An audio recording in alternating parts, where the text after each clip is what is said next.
So we're here at the IFA 2014, and who are you? I'm Paul Gray from DisplaySearch, and I'm Director of European Research.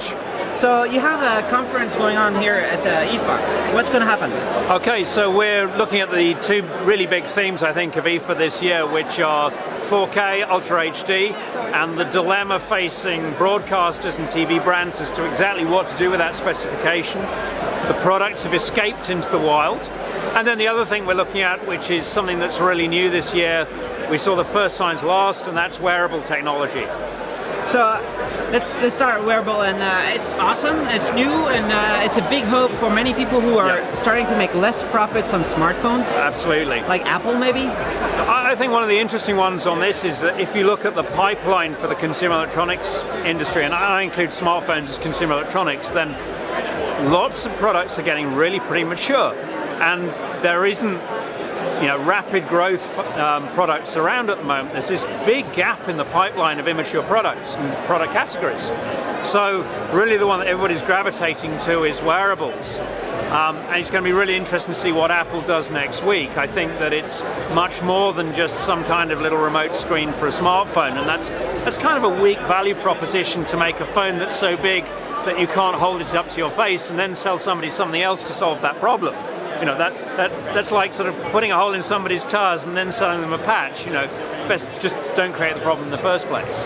So you DisplaySearch, so I'm sure you already know what they're going to announce. No, I'm joking. But the video might come after. But it will be interesting to see. I think the most important thing is to have an always-on display. It's an interesting one, which is that battery life is, of course, that critical thing that, battery life is like love. You can't have enough of it. And if you consider that Casio, for example, designed watches around a 10-year battery life as an ideal. 10 years? 10 years. And I've tried it. I've got a Casio watch that I've had for 20 years and only changed the battery once. And this is LCD? That's an LCD, very basic one. Why would it be so long? Because it's very, very low power, and they really design it around that low power. Clearly that's not achievable with other display technologies, and people want what Herald from Sony would say, oh wow. So you start making compromises, but definitely battery life is absolutely at the forefront of any designer's mind. And if the display isn't always on, then it should be always accessible. And the issue about being able to glance at a display is absolutely critical. We remember those digital watches of the 1970s where you pressed a button. Is that a smartwatch? No. This is one that uses energy harvesting technology. The manufacturer has supported it for 60 years with spares, and it was made by Omega in 1956. So it's a Swiss watch? It is. And like they still mine. make the spares. I got an automatic Swatch. And I think one of the interesting things about Swatch is that they do understand wearable technology. They understand that if you wear it, it has to be beautiful and it's an extension of your personality. And that that is fundamentally different to other CE categories. You can see people doing that with smartphones. They're all personalized them. You put different covers on them, and it's very rare to get 3 people get their phones out that look identical. If you wear it, it becomes part of your identity, and that's a really different thing to just a television or a PC or something like that. Really, really different. The rules are very, very different. And the requirements on things like robustness are really, really special. I've lost 2 fitness trackers this year because the strap popped open and I didn't know. I lost mine the first week I used. It's just lost. And you don't expect that with a watch, you don't expect that in anything else. And so the rules are very, very special and they're very different. And I think that consumer electronics companies have a lot to learn from the watch industry that's been doing this for 100 years. It's interesting because Swatch, I think their ideal is people have a collection and they wear one every day. It's fashiony, different colors. Right. If Apple does it right, they could sell a huge bunch of them. I think that... Or some other guys. That on some, there's 2 things you can go with a watch, which is one is that it's very high-end jewelry. And you buy it as a treat for yourself, and it's... and then the other one is like costume jewelry. And you're right that by changing just the physical form factor, you could have a very fast refresh rate on it. On the one hand, that Apple could do that. I think if you look at another product, for example, like the T's we've had from Motorola with the Moto 360, that just shouts, I'm an expensive couture watch. And I think that, say, 500 euros would not be an unreasonable price. if it's as good as it looks in the videos that I've seen. It looks really good. Yeah, it does. But it's not always on. I'm sad about that. No. But I think it's got some other things that they're doing on that. Not always on. I think that's maybe a missed opportunity. But there is no perfect display technology for wearables yet. Why not? Not surprising. Nobody's really tried making it so far. So who's making that round display? Is that a secret? I think a lot of people are working on it. So there's definitely some OLED manufacturers are doing it, some LCD ones. We're pretty sure who they are, but at the moment I can't say because I'm betraying confidences. Would it mean that maybe it's possible that the Motorola and LG are using the same display? It is possible. It's possible, right? And I think everybody is now suddenly saying, let's look at what we can do again on LCD technology to make different form factors, square, round, oval. Suddenly this is a whole new design criterion that's coming into panel making and display making that it's been rectangular up until now. And suddenly the differentiation is very much there. Sharp, for example, as an LCD maker, have been making irregular shaped displays for other things like, for example, car dashboards. You want your speedo cluster on a car to be round or curved. You don't want it to look like a letterbox. And the design of the console of the car, is something that is intimate and part of the design of the whole car, and designers aren't prepared to compromise with the display technology. Is it much more expensive, much more complicated to make it round for now? You of course can't tile out the glass in the same way, so you get wastage. So yes, you have wasted materials, and that inherently costs more. The question is not, of course, whether it costs more. The question is whether it's more profitable. Right. Yeah, and that's a whole different question that I think consumers will pay for differentiated displays because they pay for differentiated products. Likewise in cars, I think that's one of those areas where curved really has value, that the display follows the contour of a dashboard. That's really got value, and that it's bendable so it is impact resistance in a crash. That has value. For curved TVs, I think it's a bit of a gimmick by comparison. So these things have value in certain areas. I think curved in wearable is a good example that it follows the contours of your body, it makes it slimmer and less clunky. Maybe flexible, unbreakable. Well, that'd be lovely, wouldn't it? That'd be cool, huh? Yeah. And E-Ink has been showing stuff that can be flexible. That's right, and so I think that there is a huge amount of freedom of movement for display makers to do some really exciting, different things with display technologies that they haven't been able to do where they've been sort of boxes with rectangles on them. It's really fun. It's gonna be fun, and E-Ink, I would like to see the Swiss guys Swatch work with E-Ink. And the back of the mechanical watch should be an E-Ink round display. That would be nice. That's right, and also again, I think one of the interesting things about E-Ink is that you've got these ultra low power displays, and we could get back to the time when you can't remember when you last put the new battery in it. Where you just have to be unaware of battery technology, battery life, and that you maybe get a little thing that tells you, sometime the next month you really ought to swap the battery out. Rather than you've got to do it now, or it's just dead. At least the time should show no matter what. Right, absolutely. And you see some of the watches have two batteries, so they have some just for the basic time. So it's not just a brick on your wrist, and then some for the other functions, and that the time function lasts for a very long time. Did yours? You never needed to change the battery because it's mechanical, and this is mechanical. 58, it's 56. So this watch was made in 1956. Well, how many times did it get repaired? I service it about every 5 years. Okay. I don't know who had it for the first 40 years. I've had it for the last 20. All right. Okay. And when it was new, it cost about as much as a car. All right. So it's that, but hands off to the manufacturer, they still make the spares. Nice. Which is fantastic in product support, and I think that's another interesting one. That if you're going to sell somebody a very expensive smartwatch, then they may expect it to last a very long time. Or what will that mean? If you run the business model of a smartphone that is dead in a drawer after 4 years, are these things different? If you're selling it like jewelry, do people expect it to last? And that's an interesting question on consumer perception. So I come from Switzerland, and I hope that we're on top of things. Yeah. And Swatch says, we have some displays and we know stuff, you know. I guess that they're not like just sleeping, right? I hope there's not going to be a BlackBerry or Nokia. I think one of the interesting ones, of course, is that maybe one of the other things you can do is you can incorporate a lot of these things in the back of the mechanical watch, and that you could stick it on the back of the watch so it can do fitness tracking and things like that, but still look like a normal watch, and you're unaware of the technology and it's hidden. And why not?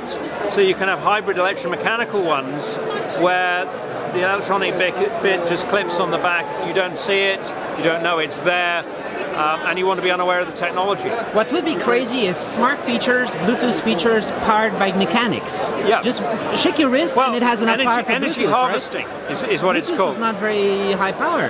No, and I think we will see energy harvesting come in, and this is something the Swiss watch industry solved in the early 1950s. And even mechanical sounds coming out and a bunch of cool things. There's all sorts of fun things. I mean, one of the interesting ones, if you look at, is this watch concept that we should see soon from WeThings that looks like a high-end mechanical watch, but it's actually a fitness tracker. And apparently they went to Basel World, they sent some of their youngest designers and people there, and they went to Basel World and said, why should a fitness tracker be made of rubber and have lights on it? Why not make one with a mechanical pointer? And you've just got an extra pointer like the day or the day. Yeah, they're over there. A really interesting idea. And so we got so much flexibility of design. One interesting thing when I started researching this area is I looked at what Amazon was selling in watches. Amazon in the UK has 170,000 watch models. In the US they have 300,000. Casio has 1,500 live watches now, today, on the Casio website. Compare that to a smartphone maker who has, six variants of a given model and maybe 5 models, 10 models. Completely different. In consumer electronics, diversity kills you. It just bleeds the life out of you. In watches, it's part of the health of the industry. If you just bought a functional watch and everybody buy Swatches or $15 Casios that just are machines for telling the time.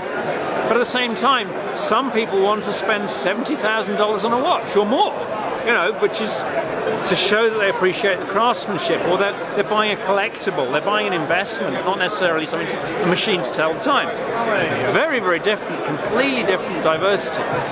There doesn't need to be a winner between Switzerland and Silicon Valley, right? They can both win. Yeah, absolutely. It's such a diverse market that for everybody who wants a product that is high technology, then there's somebody else who says, I want to be unaware of that. I want it to be completely hidden. I want it to express my personality, and my personality says, I appreciate handmade craftsmanship.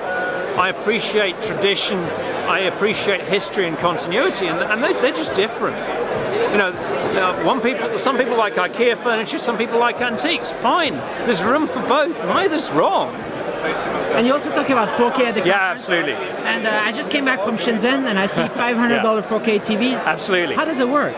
It's I think that we've got two completely different industry dynamics. So in China, 4K is a cheap feature. You get a small premium, you do numbers marketing on this megapixel panel. There's no content, there's no ecosystem, you just have a panel with more pixels than your neighbor. If you go to the rest of the world and the global brands, then they've been thinking far more about a next generation of TV. Let's call it TV 4.0.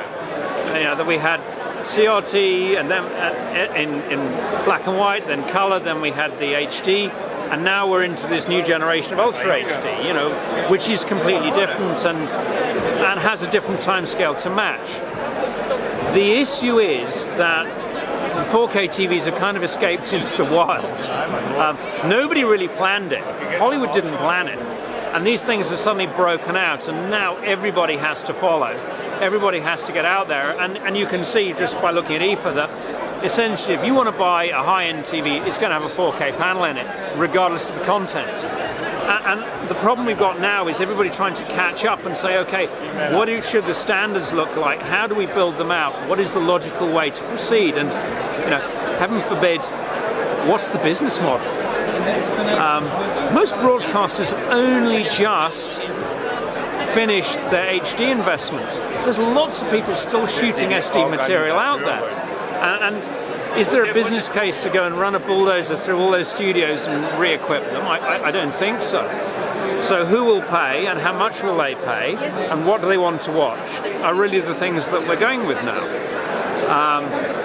And above all, you know, what do you need to do in terms of the video standards to make something that when a consumer walks into the shop, they just say, that is amazing and I want to pay for it. You know, where do I buy it?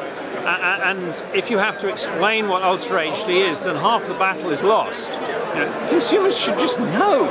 They should just know it when they see it that it's amazing to watch. It is, right? I'm really worried, actually. I think resolution is only a tiny part of the story. And the current 4K TVs, the frame rate's too low, so that moving objects don't look sharp. You see somebody kick a football, then the football looks blurred because the frame rate's low. Because it's 30 frames per second? Yeah. But 60 is good, right? It's better. It's better. But if you double the resolution in space, you should double the resolution in time. Oh, really? So it should be 120? I think so.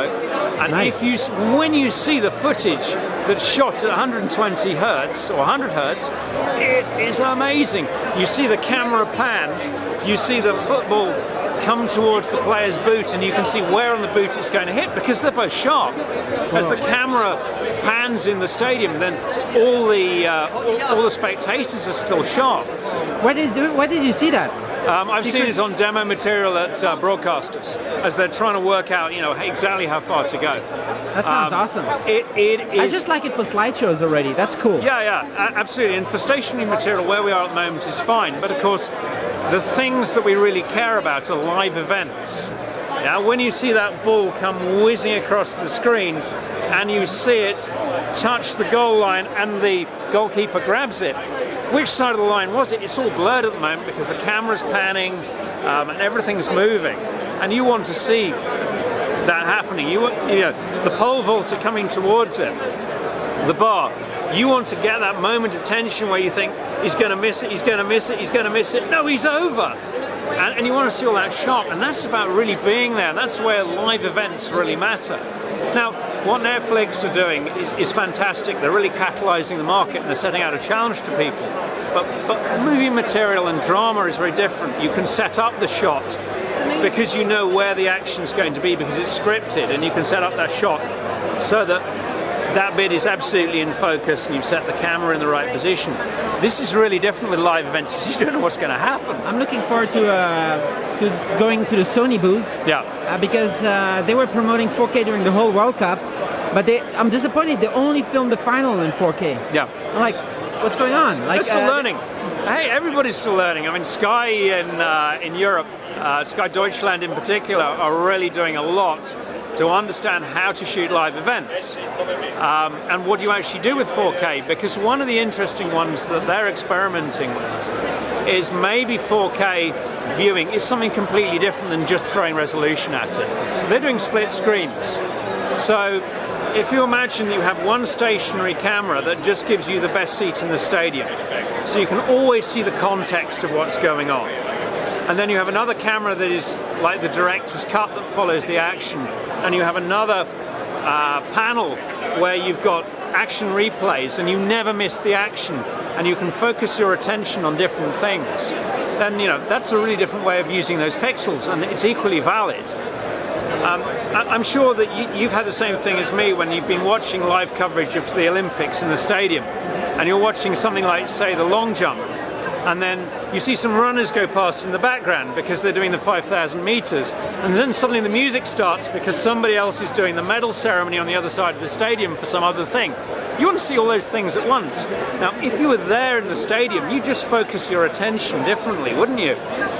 And maybe by breaking a 4K screen up to cover live events differently with the ability to focus your attention to different parts of the screen, that could be a really different way of viewing TV and a different way of covering live events. So at the conference you'll be talking about all this? Oh yes. The whole day? Half a day on Monday afternoon. All right. So looking forward to the live 4K coverage of that event. If you want to come along and shoot it, then we'll be there. I'll just borrow a 4K camera first from Panasonic or Sony. I'm sure you can twist their arms. I'll try.